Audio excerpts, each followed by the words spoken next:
UP सरकार और कुछ मीडिया समूह जिस सोशल ट्रेड और उसके मालिक अनुभव मित्तल पर 37 अरब रुपए की ठगी का आरोप लगाकर उसे नटवर लाल बता रही है, यह हजारों निवेशक की भीड़ उसी का जवाब है।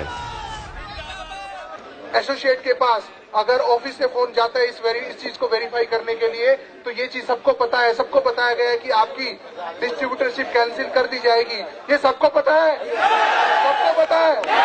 प्लीज सब लोग ऊपर हाथ करके इस चीज को सपोर्ट करें। आप बताएं, ये सबको पता है। आपने आजाद भारत में शायद ऐसा पहली बार हुआ होगा कि किसी कंपनी के पक्ष में निवेशक सड़कों पर उतर आए हों, लेकिन पीड़ित यानी ठगी के कथित शिकार लोग कहीं नजर न आ रहे हों। ऐसे में सवाल उठना लाजमी है कि आखिर ठगी हुई तो किसके साथ। ये पहले इतिहास के अंदर ऐसी कंपनी बनेगी और पहली कंपनी हुई है जिसके इन्वेस्टर उनके साथ खड़े हैं, और हम सब लोग 12 लाख लोग हैं, हम लोग 1 लाख लोग नहीं है।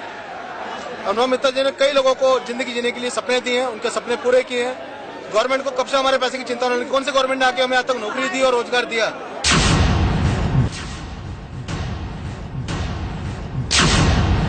जिन 6.5 लाख निवेशकों के साथ ठगी का दावा पुलिस, एसटीएफ और चंद मीडिया मिलकर कर रही है, वे कहां हैं? दिल्ली के जंतर मंतर पर जमा ये हजारों लोग दावा कर रहे हैं कि सोशल ट्रेड ने उनके साथ ही नहीं बल्कि किसी के साथ ठगी नहीं की। जिन नियमों, शर्तों और वायदों के आधार पर कंपनी से वे जुड़े थे, कंपनी ने हमेशा उसका पालन किया। अनुभव मित्तल की गिरफ्तारी यूपी पुलिस और उत्तर प्रदेश के कुछ राजनेताओं और गुंडों की साजिश है, जिनके आगे झुकने से कंपनी ने इनकार कर दिया था। नई दिल्ली में इन हजारों लोगों की तादाद, तेवर और तर्क देखकर लगता है सोशल ट्रेड पर कार्रवाई कहीं सपा सरकार के लिए सियासी मुसीबत न बन जाए। ये जो सवाल उठा रहे हैं वह सपा सरकार की नींद उड़ा सकते हैं। सवाल नंबर 1, क्या कंपनी ने निवेशकों से ठगी की? यदि हाँ, वे कहां हैं? वे लाखों ठगी के शिकार निवेशक क्यों सामने आकर शिकायत नहीं दे रहे? जो दावा और वादा कंपनी ने निवेशकों के साथ किया वो निभाया, फिर उनके साथ ठगी कैसे हो गई? सवाल नंबर 2, क्या कंपनी फर्जी है? कंपनी सरकार से पूरी तरह से रजिस्टर्ड है, देश की सुरक्षा, संप्रभुता अथवा सम्मान के विरुद्ध कोई काम नहीं कर रही, सभी तरह भुगतान ऑनलाइन कर रही है, जिसमें पैन कार्ड की जरूरत होती है। सब कुछ सरकार की जानकारी में हो रहा था, तो कंपनी फर्जी कैसे हो गई? सवाल नंबर 3, क्या सरकार के साथ ठगी हुई? कंपनी सभी तरह के टैक्स दे रही है, टीडीएस सर्विस टैक्स दे रही है, तो फिर सरकार के साथ ठगी कैसे हो गई? हमने तो एनईएफ नहीं किया है, इन्होंने कैश पैसा लिया ही नहीं है।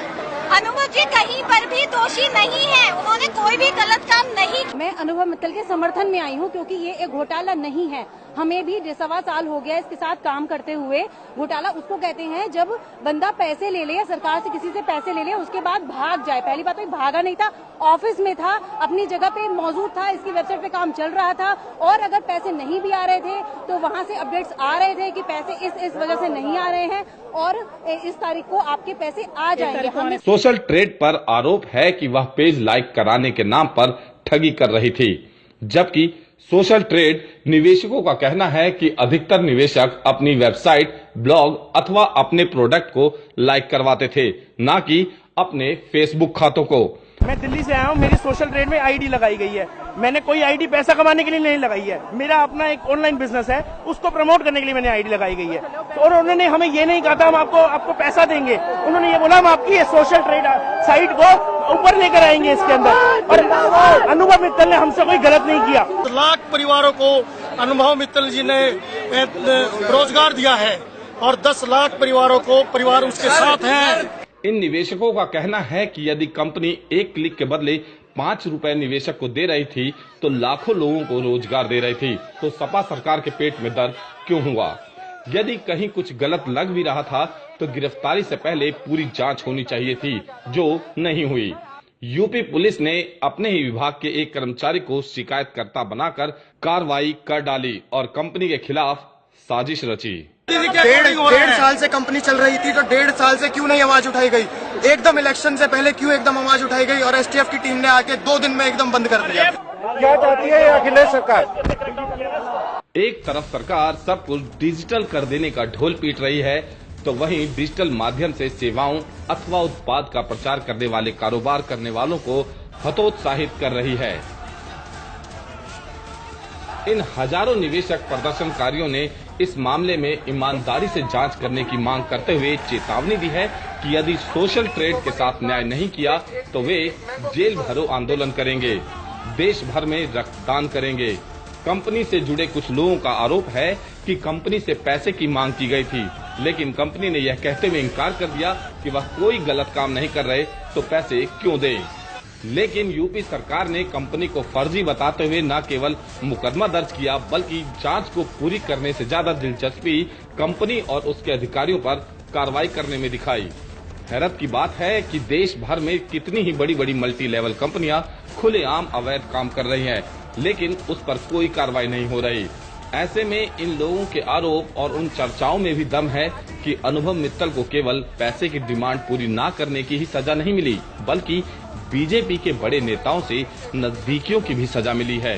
दिल्ली दर्पण टीवी ब्यूरो रिपोर्ट।